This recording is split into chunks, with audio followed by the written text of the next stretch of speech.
একা কেন ঘুরো? আমি আমার ট্যুরিং নিয়ে সবচেয়ে বেশি যেই প্রশ্নটার সম্মুখীন হই সেটি সম্ভবত এটি। আসলে প্রশ্নটা শুনতে অনেক সিম্পল মনে হলেও এর উত্তর দেওয়াটা সবসময় সহজ হয়ে ওঠে না। আসলে ৮-১০ জন ইন্ট্রোভার্ট মানুষদের মতোই আমিও খুব সহজে সব মানুষের সাথে মিশতে পারি না। যার কারণে আমার ফ্রেন্ড সার্কেলের পরিধিটা খুব ছোট। আর এই ছোট পরিধির ফ্রেন্ডদের সাথে টাইমিং মিলানোটা সবসময়ই একটু কঠিন হয়ে যায়।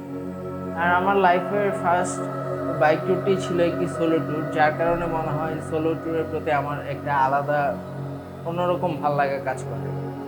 আজকে যে ভিডিও ক্লিপটি নিয়ে কথা বলবো সেটিও আমার একটা সোলো ট্রিপের। ঢাকা থেকে কাপ্তাই যাওয়ার পথে অভ্যাসগতভাবেই শর্টকাট রাউট চুজ না করে ফেনী গিয়ে বারাইয়ারহাট হয়ে সিন্দুকছড়ির রাস্তায় চলে যাই। আচ্ছা, আর বাকি কথা ভিডিও দেখতে দেখতে বলি।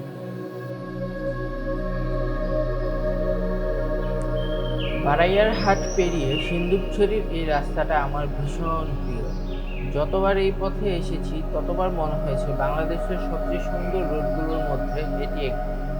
এবার যেহেতু ড্রোন সাথে ছিল তাই ভাবলাম একটু উপর থেকেও দেখে নেওয়া যাক এই সুন্দর রাস্তাটা।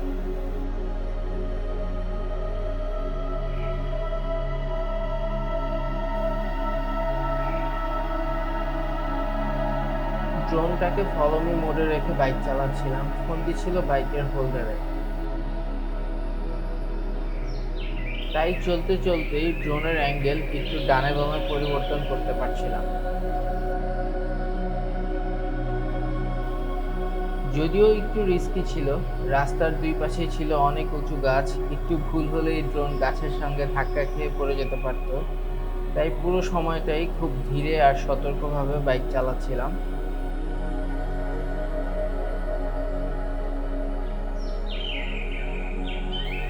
আচ্ছা, এবার আবার একা ঘোরার ব্যাপারে বলি। আমার কাছে সোলো ট্রাভেল মানে শুধু একা কোথাও যাওয়া নয়, বরং একটা হুটহাট অ্যাডভেঞ্চারে বেরিয়ে পড়া।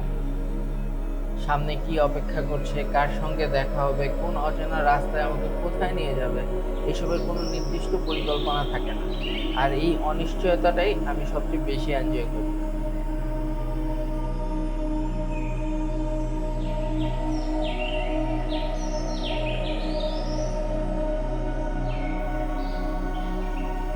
গ্রুপ ট্রাভেলে বা বন্ধুদের সাথে বের হলে সবকিছু একটা সিদ্ধান্তের উপর নির্ভর করে।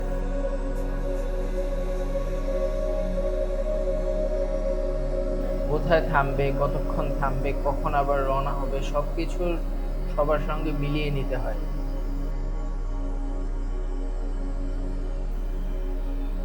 কিন্তু একা থাকলে যদি কোনো রাস্তা হঠাৎ ভালো লেগে যায়, থেমে যাই, কোনো চায়ের দোকান দেখে মনে হয় বসে পড়ি।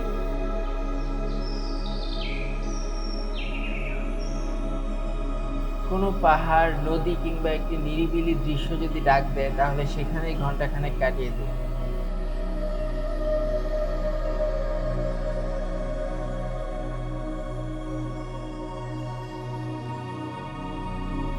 It's really feel like freedom to me.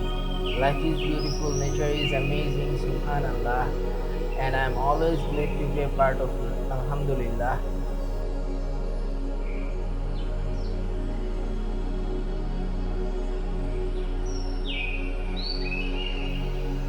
আমাকে ডেস্টিনেশনের থেকে জার্নিটা সবসময় বেশি অ্যাট্রাক্ট করে।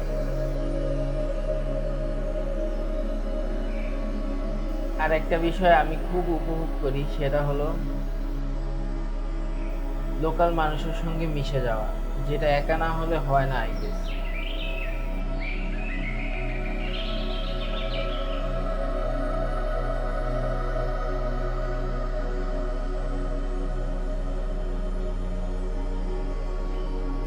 একা ভ্রমণ করলে তারাও খুব কিউরিয়াস থাকে, কোথা থেকে এসেছি, কোথায় যাচ্ছি, এই ছোট ছোট প্রশ্ন থেকেই গল্প শুরু হয়।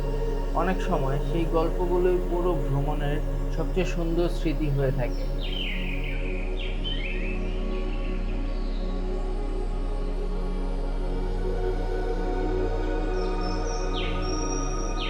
একবার টেকনাফ থেকে ফেরার পথে কোনো এক চায়ের আড্ডায় একজন ভদ্রলোকের সাথে পরিচয় হয়।